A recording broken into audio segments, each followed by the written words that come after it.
Well, believe it or not, it's only Tuesday, yet somehow it's already Tuesday, and it's week 10 of high school football. I'm Rick Corey, and this is the Rick Corey Sports Special. Antonio Graham, the head football coach at Union, is with us. Nice, satisfying win over Westmoore, and about as fast a start as you can with a one-play touchdown drive. Got to be happy with your guys, coach. Now that you've seen the film, was it as good as it looked? Yes, sir. That's exactly what it was, Rick. The biggest thing with us, we definitely wanted to start fast and jump on them as fast as we can and kind of get the ball rolling and just make sure we execute everything we do out there. And you did, and it was senior night. And it was so nice to see Tay Perry and some of those other seniors play so well on senior night, wasn't it? There's no doubt, man. Definitely some of those kids that's been those union lifers and they've been around since their, youthful days and, the smiles on their faces and, the work they put in, the loyalty that they put into the program. You can be more proud of those guys. I often, when I talk about him, I compare him to Shamari Brooks. Shamari was a similar size and a guy hmm who a lot of people thought, hey, maybe not a great college career. Goes on to be one of the leading rushers at the University of Tulsa. He hung in there through some tough stuff. What would you say to recruiters about Tay? Man, I would probably say about the same thing. You're gonna get a man that loves the game of football. That's the biggest thing for me. He loves the game of football. He's also a student of the game, very high IQ kid, and he works very hard on and off the field too as well. High character kid, man. He's a yes sir, no sir guy, which that's kind of my favorite as well. And also anytime he's the kid that if there's anything with like these little kids or the youth football players. He's one that takes time out of his day to go shake their hands and give them a high five and things like that. And so I can be more, proud of that young man. What has he gotten better at this year? To me, it looks like he's increased his speed a little bit and his coming off a cut movement. I would say, man, he's for sure becoming a lot more vocal, and that's one of the biggest things that I challenged him as this year. I got to kind of his leadership skills, and he's a guy that comes in the office sometimes like, Coach, I need the football, and you kind of you appreciate that about these players. They want to make an impact on the game, and it takes a lot for him. He's a kind of quiet kid, I would say, and I know that it means something to him for him to step out of his comfort zone. And I'm like, okay, it's working now. He's coming out of his comfort zone, and he's trying to be a leader. He's trying to do what's best for the team, and so that's the biggest thing I've seen him being more vocal and been encouraging and coachable as well. There'd be a lot of people who played well, but who else stood out for you? Man, obviously our offensive line and Dylan Taylor he's continuing to get better and better each week, and he's taking care of the football and he's making really good throws and obviously LJ McGee is another one. He complements Tay very very well, and so I can be more proud of him as well. And defensively, I love the fact that our front seven is playing really really well, and and Gary. He's getting better at corner each week, and Oliver Smith, he's continued to raise his play as well. And so they all have been playing really well. And you had some young guys like Maxey and Dewberry, who I thought have really added to this team late in the year. Really saw them kind of come into their own. Yeah, no doubt, man. Newberry, he's a guy that he's definitely getting better and better each week. We challenge him to play in some JV games as well, just to get some extra reps. And sometimes kids think that JV is a punishment in today's society, but it's just a way for you to get better and better each weekend. You can tell that he's playing off in Dallas. He's a guy back there with Dejon Gaines, and him and Dejon are doing really, really well of handling that back end together and communicating. And you're going to see he is he is obviously showing that him playing as a young kid, the sky is the ceiling for him. Is the limit for him Oh as yeah, well. there's no doubt about that. And then you look at your linebacking core, and they've just really, I mean, first of all, they were good to start. You thought Kane Brackney was going to be really good. I really saw hmm him kind of grasp your defense starting about week 3 or 4. I thought he looked more comfortable. But then Tucker's been good all year. I mean, Rayon's been good. Everybody in that linebacker core has been really good. Yeah, it's a good group, man. You get very lucky to have those guys. It's almost having, the linebacker core. Me being a former linebacker myself, I told those guys they got the hardest position them and the defensive coordinator and linebackers coach, by me being a defensive guy and a linebackers guy myself, they're going to be held to a different standard than anybody else on the team. And it's like having two quarterbacks on defense, by having him and Kane, Kane Brackney and Rion, and even Logan Haney is contributing as well in that midst too. And so it's a good group of guys, man. And you kind of wish you had those guys for a long, long time, but the time is limited with them.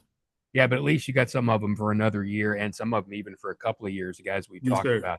All right, going to the playoffs, it is kind of what it always is. You want to be hot at the right time. This is a little Hmm. different in that there are a couple of different scenarios. From the way it looks to me, you're going to end up with Deer Creek or Edmond North. Is that what it looks like to you? Yes, sir. I believe so. That's how it's going to end up working out. Yes, sir. Because Yes, you're sir. going to end up being third or fourth, depending on the win or loss Mm-hmm. against Edmond Memorial, which we'll talk about in a minute. Um, Mm-hmm. I know you've got to focus on Edmond Memorial right now, but what do you do to start thinking about that next week? Man, I really, really want to, my thing is it's all about how you play this next game, because if you go out there, you don't execute, and that's all on your mind. Hey, we didn't execute.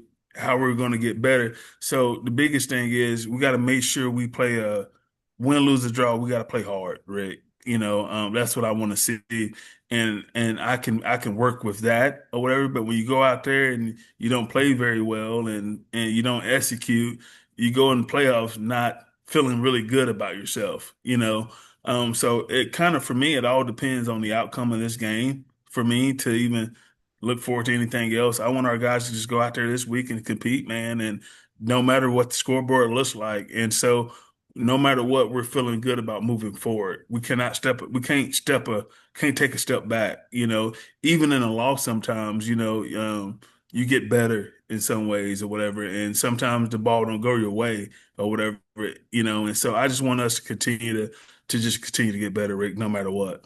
And this team, this Edmond Memorial team, has been very good. They were a semifinal team last year. When you look at them this year, what do you see?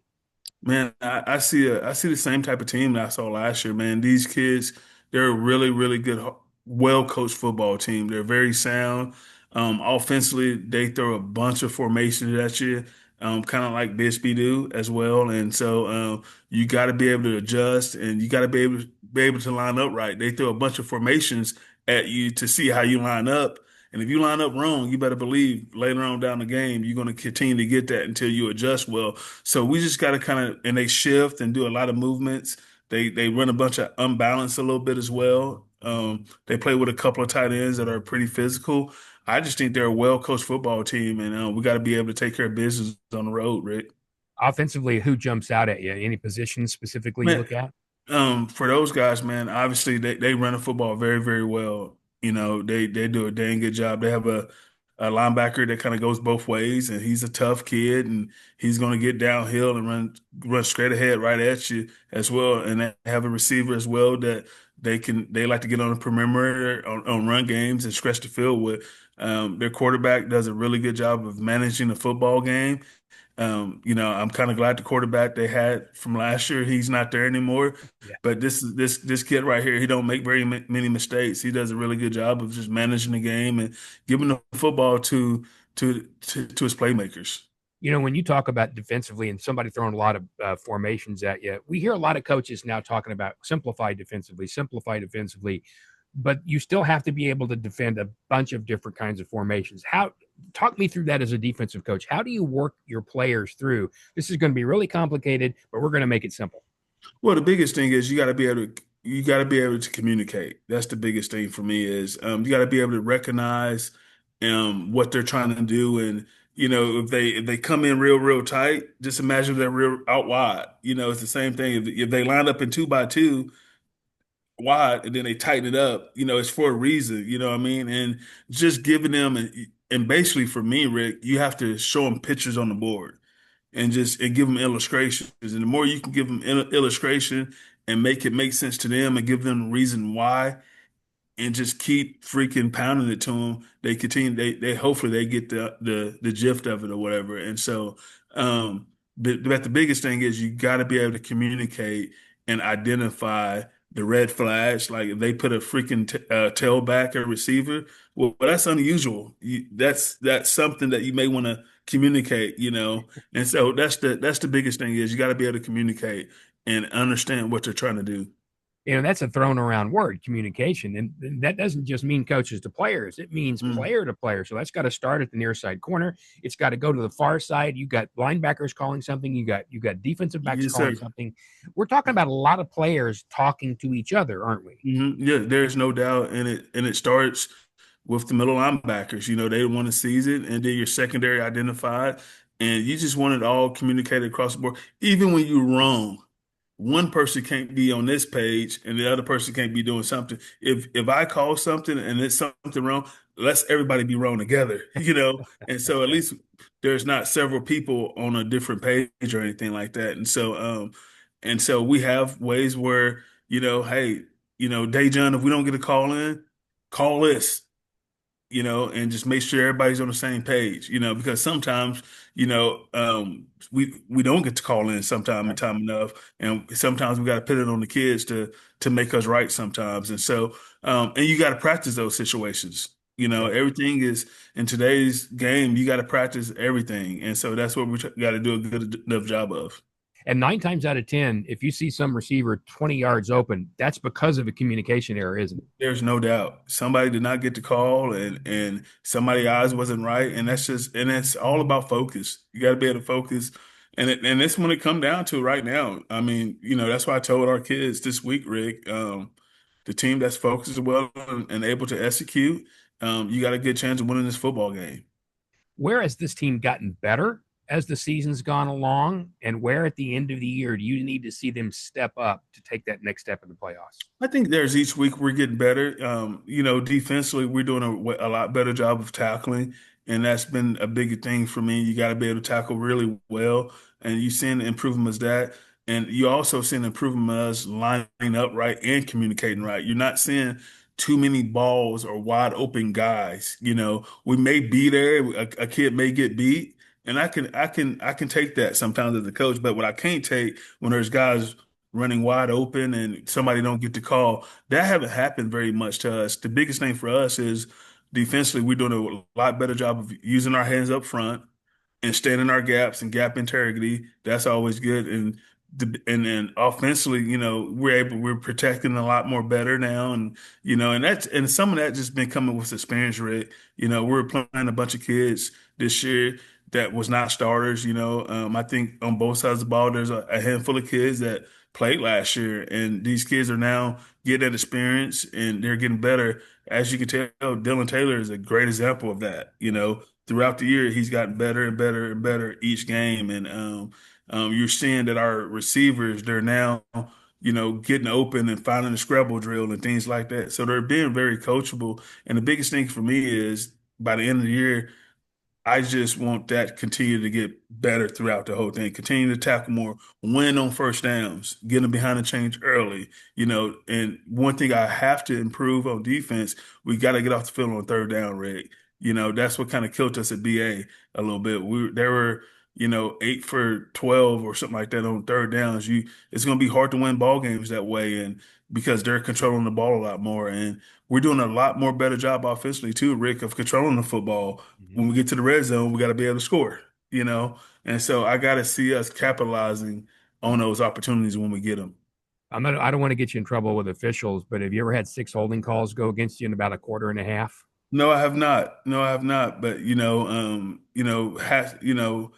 I, I have a lot of respect for these officials as well, Rick, because it's one of those things that it's a job that goes very unnoticed or whatever, Right and until you don't like them. yeah, yeah, and they're not out there getting paid enough or whatever. So I definitely appreciate what they do for high school football, but sometimes it does suck when they don't go your way. But Rick, we're also, we're traveling on the road to the west side of the state, and it's a good taste for us to go again. Just keep doing it again, keep doing it again, and so it teaches a lot of character about when things don't go your way, and as a man, what are you going to do about it? Are you Yes. just going to shut down? You got to go back out there and do it again. So I like some of those things sometimes when we go through that, and definitely the reward of when you're getting penalties on you and you're still able to go score. There's not a better feeling or a better lesson for that for these young men these days. So you can always find some positives and negatives about it as well. Yeah, I'm not saying they were wrong. I'm just saying there were a lot of them, Absolutely. and I didn't Yeah. see the film, so I don't know. I just know Yeah, there was no a lot doubt. of those on the field. Well, it's hard to Yes, sir. believe it's at week 10, but I will see you down there. Let's travel safe and go get this in the books for number 3. What do you think? Absolutely, Rick. Appreciate you, brother. Thank you.